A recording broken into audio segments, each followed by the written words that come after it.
Chapitre 8. Philosophie après boire. Le sénateur dont il a été parlé plus haut était un homme entendu, qui avait fait son chemin avec une rectitude inattentive à toutes ces rencontres qui font obstacle et qu'on nomme conscience, foi jurée, justice, devoir. Il avait marché droit à son but et sans broncher une seule fois dans la ligne de son avancement et de son intérêt.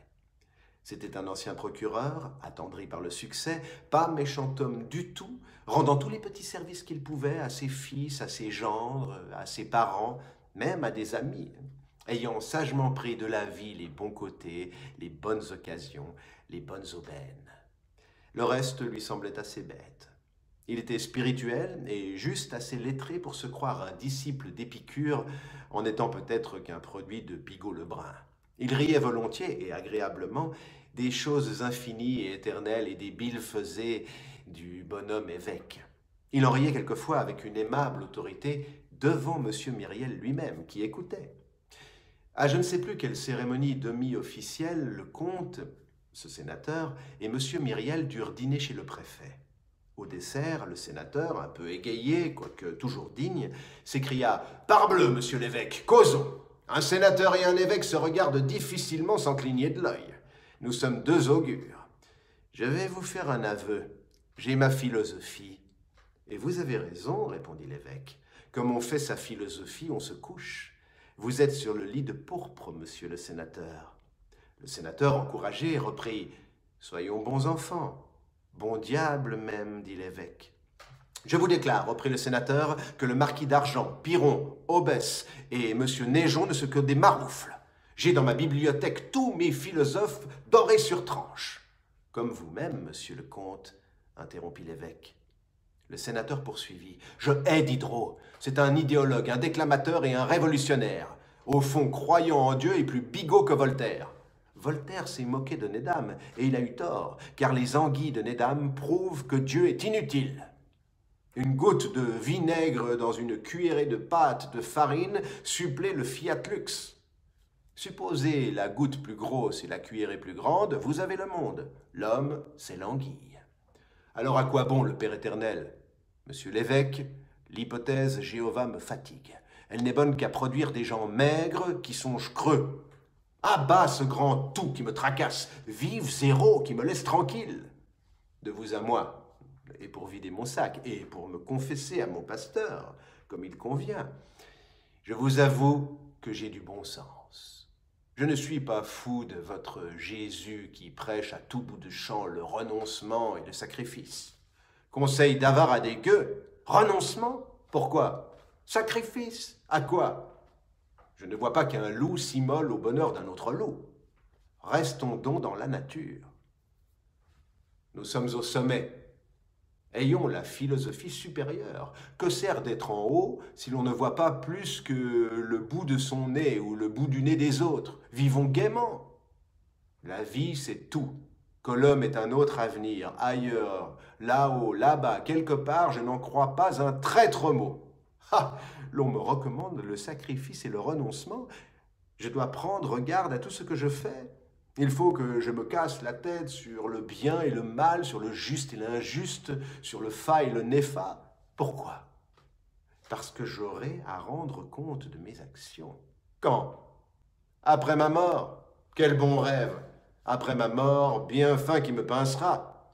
Faites donc saisir une poignée de cendres par une main d'ombre. Disons le vrai, nous qui sommes des initiés et qui avons levé la jupe d'Isis, il n'y a ni bien ni mal.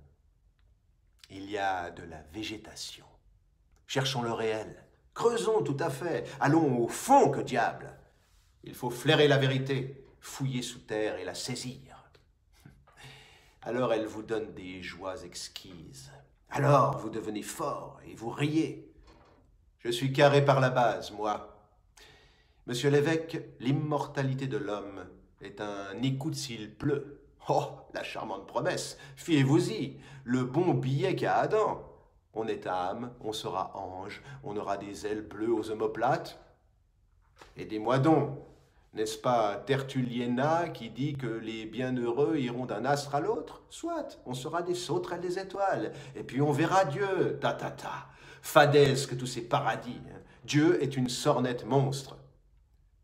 Je ne dirai point cela dans le monitorat, parbleu, mais je le chuchote entre amis. Inter pocula, sacrifier la terre au paradis, c'est lâcher la proie pour l'ombre, être dupe de l'infini. Oh, pas si bête, je suis néant. Je m'appelle Monsieur le Comte Néant, sénateur. Étais-je avant ma naissance? Non. Serais-je après ma mort? Non. Que suis-je? Un peu de poussière agrégée par un organisme. Qu'ai-je à faire sur cette terre? J'ai le choix, souffrir ou jouir. Où me mènera la souffrance? Au néant. Mais j'aurais souffert. Où me mènera la jouissance? Au néant. Mais j'aurais joui. Mon choix est fait. Il faut être mangeant ou mangé. Je mange. Mieux vaut être la dent que l'herbe. Telle est ma sagesse. Après quoi, va comme je te pousse, le fossoyeur est là, le panthéon, pour nous autres, tout tombe dans le grand trou. Fin, fini, liquidation totale. Ceci est l'endroit de l'évanouissement. La mort est morte, croyez-moi. Qu'il y ait là quelqu'un qui ait quelque chose à me dire, je ris d'y songer. Invention de nourrice, croque-mitaine pour les enfants, Jéhovah pour les hommes. Non, notre lendemain est de la nuit. Derrière la tombe, il n'y a plus que des néants égaux. Vous avez été Sardanapale, vous avez été Vincent de Paul, cela ne fait que le même, cela ne fait même rien, voilà le vrai. Donc vivez par-dessus tout, usez de votre moi pendant que vous le tenez. En vérité, je vous le dis, monsieur l'évêque, j'ai ma philosophie et j'ai mes philosophes. Je ne me laisse pas enguirlander par des balivernes. Après ça, il faut bien quelque chose à ceux qui sont en bas, aux va-nu-pieds, aux gagne-petits, aux misérables. On leur donne à gober les légendes, les chimères, l'âme, l'immortalité, le paradis, les étoiles. Ils mâchent cela, ils le mettent dans leur pain sec, qui n'a rien à le bon Dieu. C'est bien le moins. Je n'y fais point d'obstacle, mais je garde pour moi, monsieur Neigeon. Le bon Dieu est bon pour le peuple. L'évêque battit des mains. Voilà parler, s'écria-t-il. L'excellente chose et vraiment merveilleuse que ce matérialisme-là ne l'a pas qui veut. Ah, quand on l'a, on n'est plus dupe. On ne se laisse pas bêtement exiler comme Caton, ni lapider comme Étienne, ni brûler vif comme Jeanne d'Arc. Ceux qui ont réussi à se le procurer, ce matérialisme admirable, ont la joie de se sentir irresponsables et de penser qu'ils peuvent dévorer tout sans inquiétude, les places, les sinécures, les dignités, le pouvoir bien ou mal acquis, les palinodies lucratives, les trahisons utiles, les savoureuses capitulations de la conscience, et qu'ils entreront dans la tombe, leur digestion faite, comme c'est agréable. Je ne dis pas cela pour vous, monsieur le sénateur. Cependant, il m'est impossible de ne point vous féliciter.